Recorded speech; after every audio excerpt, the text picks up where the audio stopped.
panen lidah buaya ini usianya kalau dirawat dengan bagus itu bisa sampai 15 tahun bahkan 20 tahun. Pasarnya itu masih sangat hijau lah gitu ya, belum berdarah-darah. Jadi 2 kilo pelepah lidah buaya bisa menghasilkan 1 kilo nata. Yang tadinya 2 kilo tuh hanya 10.000 nilainya, ketika sudah menjadi nata itu nilainya menjadi 35.000.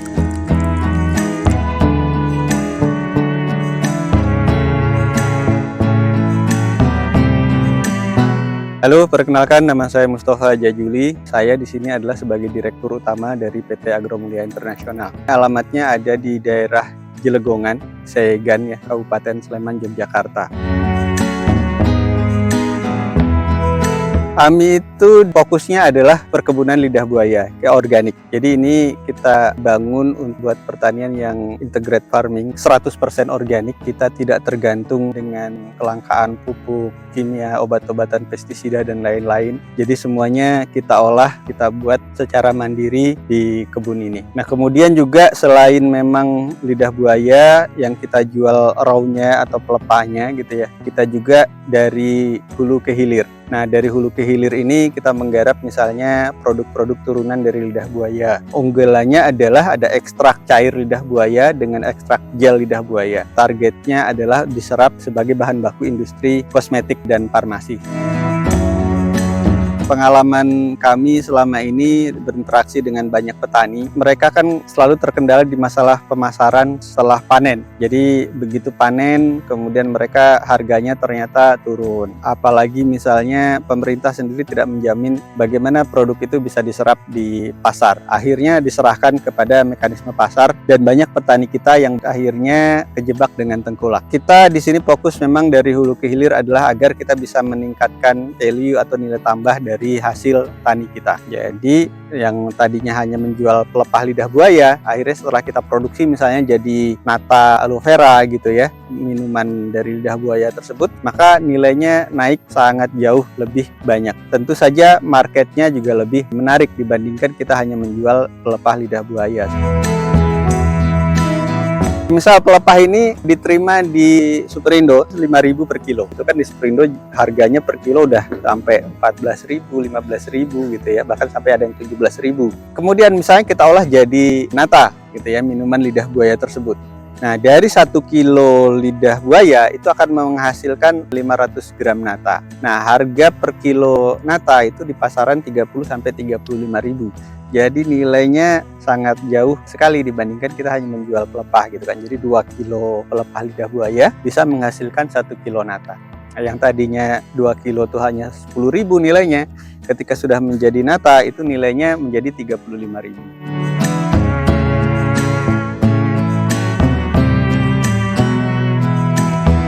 Kemudian kenapa akhirnya jatuh memilih lidah buaya adalah karena satu, lidah buaya itu salah satu jenis varietas tanaman yang perawatannya sangat mudah.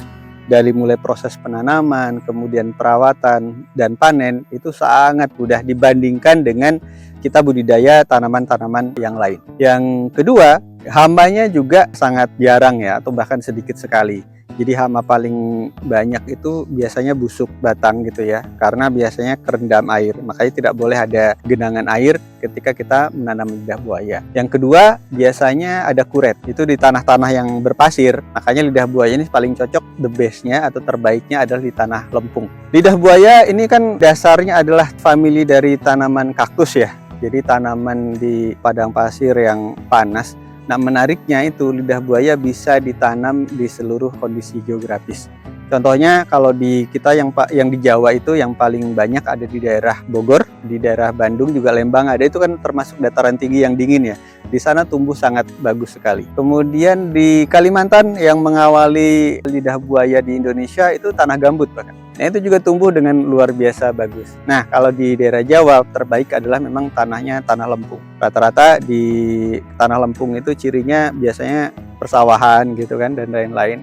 Yang jelas tanah lempung adalah tanah yang terbaik. Yang terpenting lidah buaya ini kalau musim kemarau panjang airnya cukup, harus disiram gitu kan. Walaupun dia tanaman jenis kaktus. Nah, tapi tidak akan mati walaupun kemarau yang cukup panjang. Nah, lidah buaya tidak cocok ditanam di tempat yang teduh ya. Jadi lidah buaya ini paling bagus lokasinya adalah tempat terbuka, tidak ada pohon atau tidak ada naungan yang melindungi lebih tinggi dari lidah buaya.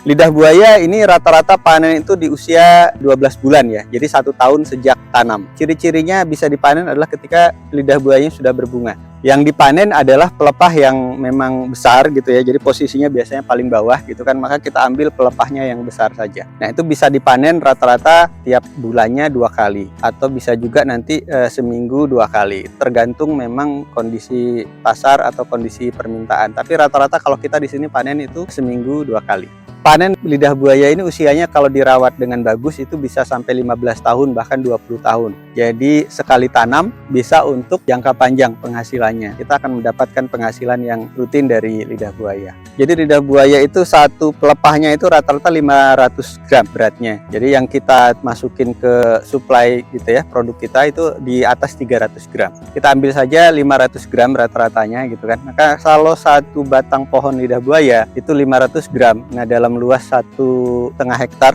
itu ada sekitar 15.000 batang pohon lidah buaya, maka tinggal dikalikan saja Mas. Jadi berarti sekitar 7,5 ton sekali panen. Lidah buaya ini menarik ya, karena varietas tanaman yang masih jarang dibudidayakan di Indonesia. Jadi pelakunya masih sangat sedikit. Pasarnya itu masih sangat hijau lah gitu ya, belum berdarah-darah dibandingkan dengan komoditas yang lain. Pasarnya masih sangat terbuka lebar, terutama di produksi olahannya. Jadi untuk suplai industri kosmetik itu paling banyak digunakan. Nah, kemudian kalau pasar pelepah sementara sih saat ini kita hanya suplai ke beberapa supermarket. Nah, kemudian kalau ke pasar retail pelepah itu ya yang beli ada yang online, kemudian ada yang datang ke sini beli sesuai kebutuhan gitu. Tapi memang belum bisa dijadikan market sehari-hari. Makanya memang kita sangat menyarankan budidaya lidah buaya adalah mengetahui bagaimana produk ini bisa diolah kemudian baru dijual.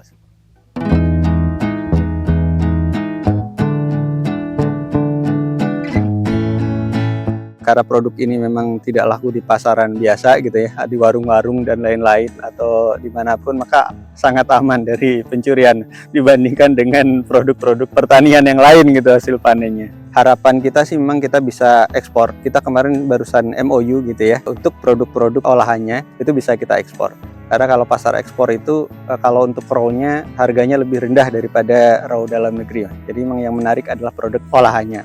Lidah buaya bisa langsung dikonsumsi ya, asal memang kuat karena rasanya tidak familiar kan. Makanya terbaik konsumsi lidah buaya adalah diolah dulu. Minimal setelah dikupas kemudian dicuci, dibuang lendirnya agar tidak ada rasa gatal, kemudian tidak ada getahnya gitu ya. Karena getahnya itu ketika lidah buaya ini dipotong itu ada pencahar yang sangat kuat. Jadi ketika itu termakan akan membersihkan perut kita gitu. Lidah buaya ini terutama yang sangat terkenal memang untuk kecantikan, terutama untuk penuaan, biar bisa kulitnya glowing gitu ya, cerah, bisa menghilangkan jerawat, bahkan mempercepat penyembuhan luka dan gatal-gatal ya, eksim menaun. Banyak yang customer kita itu beli gel lidah buaya itu untuk terapi eksim yang sudah menaun. Kalau dikonsumsi, lidah buaya ini juga nanti sangat efektif dalam menurunkan gula darah. Jadi cocok sekali untuk orang-orang yang penderita diabetes. Yang kedua, teman-teman yang menderita asam lambung atau GERD ya. Begitu teman-teman kumat, konsumsi lidah buaya langsung itu sangat bagus. Kalau tidak, teman-teman bisa konsumsi olahannya seperti ekstrak cair lidah buaya atau nata lidah buaya tadi. Bahkan misalnya untuk menurunkan kolesterol, kemudian pencahar ya, jadi pencahar alami. Jadi memperlancar pencernaan. Nah, kalau teman-teman mengalami sembelit, lidah buaya juga salah satunya.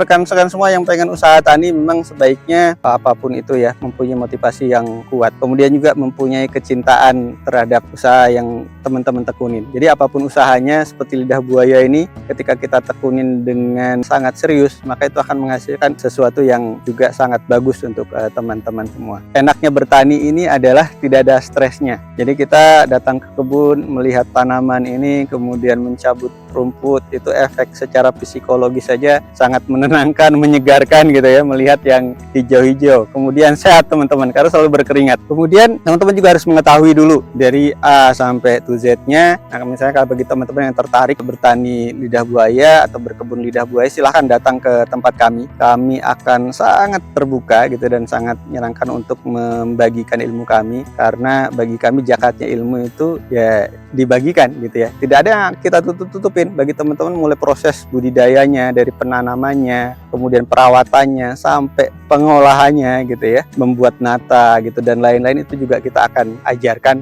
di sini dengan full 100% gitu ya. Jadi kita bisa dihubungin di 0812 90 90 2264.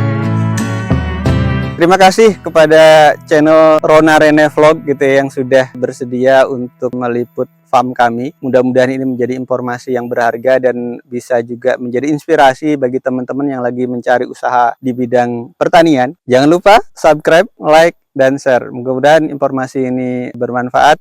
Terima kasih.